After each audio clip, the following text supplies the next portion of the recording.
Hi, we're here at Maitland Regional Art Gallery on Wonnarua country, and we're in the exhibition A Conspicuous Object, the Maitland Hospital. And we three are the co-curators of this exhibition. I'm Cheryl Farrell, the Collection Management Curator here at the gallery, and I'm joined by Joe Eisenberg and Janice Wilton. So Joe and Janice actually started the project with the Maitland Hospital, and perhaps you could tell us a bit about how it all started. Okay, it's there because Maitland Hospital, that's been on its one site for 170 years, is about to move to a brand new hospital 15 kilometres or so away.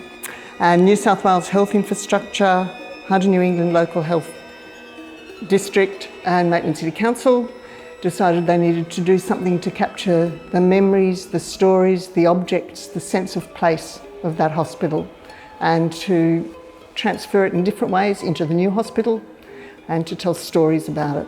And as part of that process, suggested there should be an exhibition here at the gallery that invited artists to respond to the stories and objects that we've come across in the hospital. And accompanying that is a website where people can actually watch, listen to things about the exhibition and hear some of the stories. Community members and staff have been sharing their memories, and we've had stories from the objects.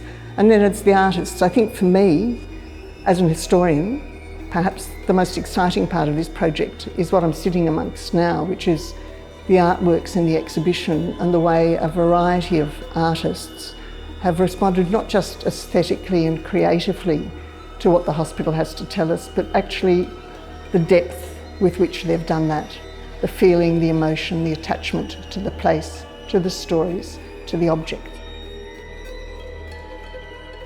There's 10 artists that were invited, and can you explain, Joe, how we decided on these 10 artists and why? Sure. Well, we met quite a few times at the beginning to try and select artists that we felt could have an input into what the hospital had to give to the community and what the community had to give to the hospital.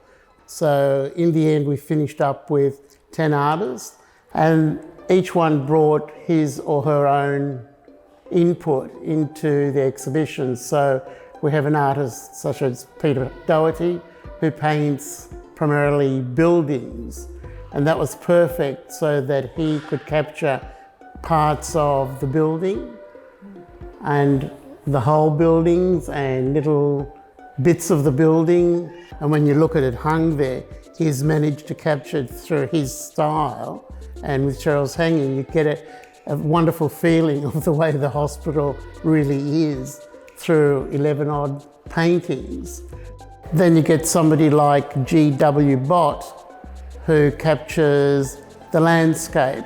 The hospital had wonderful gardens in the 1930s. They're now all covered by buildings, but they had just amazing gardens. And I really love how G.W. Bott has done the sundial, but I think the challenge, Cheryl, this one's for you, setting up the sundial installation. It's pretty heavy. It's all sandstone, so that challenge is manoeuvring it in itself, but also we wanted to line it up with some of her other works which speak to the sundial.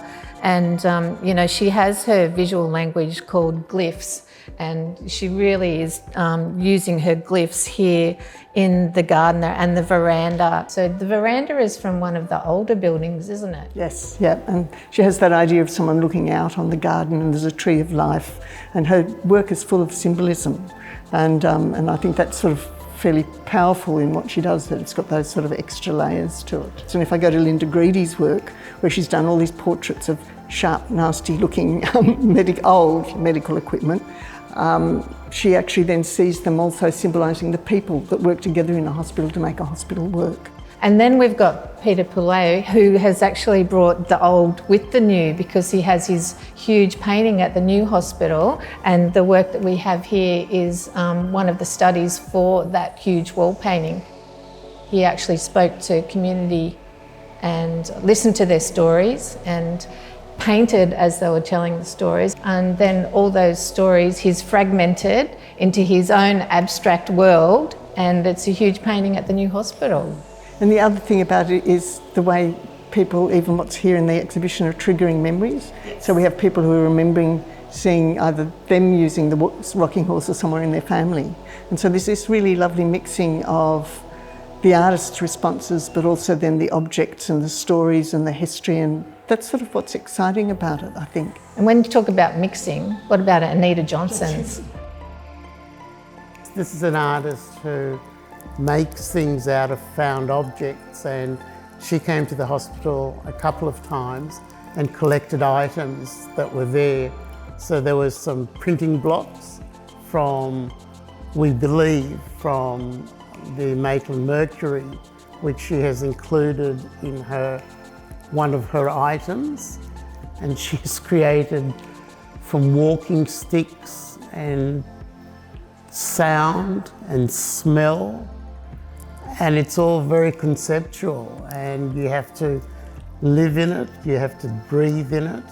It's just, you immerse yourself into what the artist has created through her mind and ideas, and you really have to feel yourself within the artwork, which is such a contrast to two of the artists who have used photography.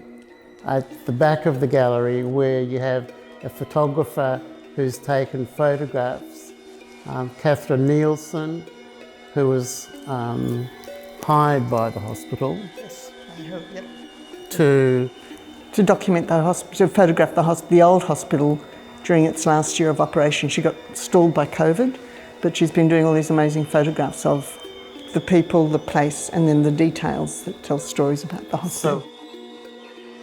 And what she's done is she's just found things in the hospital that have a story that you wouldn't even know by just looking at a groove in a brick. But the groove in the brick was from beds being pushed up the ramp up to the emergency department over the years and years. I asked her, why did you select those bricks? And then she told me what the groove was. And there's so many levels in all those photos that she's done of the little things.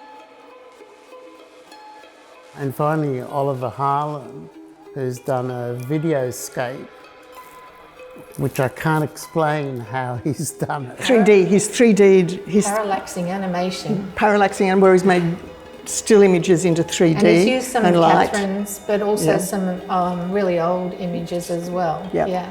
And then there's Leslie Salem's work as well on birthing. Indigenous. Yeah, our local Indigenous. What I love about Leslie's painting is, like, she's depicted Maitland, the Maitland Hospital and the river, but she's also a nursing practitioner, so she appreciates what the hospital has brought to her community, and so her painting has many levels as well. So there's so many connections actually that ended up between the artists and their works. So we've got like Adrian using objects like Anita, but then Adrian is also focusing on particular areas of the hospital or professions, just like Susan O'Doherty. So some of her sculptures are of a profession, but others are of particular people.